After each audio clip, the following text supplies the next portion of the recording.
canal, soy Adrián Junior y hoy lo que haremos será algo muy épico, ya que para toda la gente que vive en Mazatlán, hoy fui con mi papá al Soriana, por cierto, patrocíname, y encontré nada más y nada menos que esta belleza.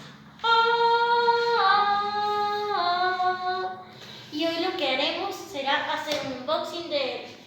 ¡Iniciamos!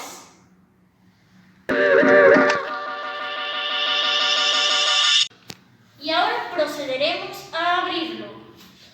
Primero le quitaremos las cintas que trae. ¿Y qué haces? Camarógrafo, deja de apuntarme a los pies. Mira a la cara.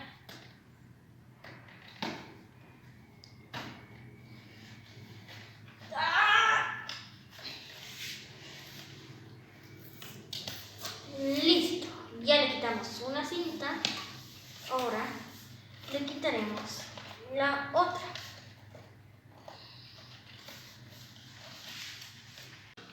Y ahora procederemos a abrirlo. Primero le quitaremos las cintas que trae. Camarógrafo, deja de apuntarme a los pies. Mira a la cara.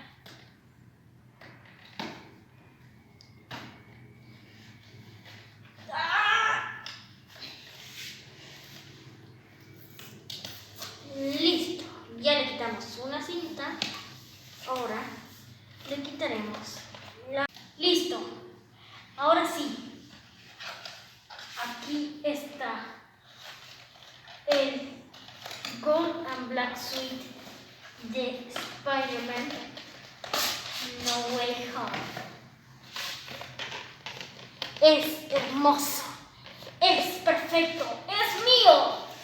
Y bien, ahora le quitaré las cintas. Boom, boom.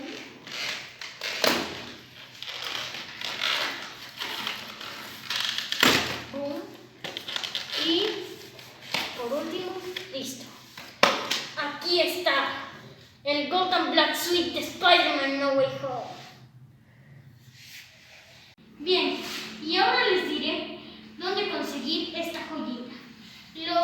Lo primero que tengo que decirles es que estas en Mazatlán, se encuentran en el Soriana de Toreo.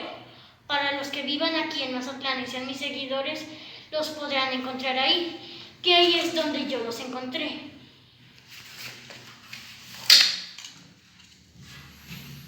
Bien, esto ha sido todo para el canal. Nos vemos hasta la próxima.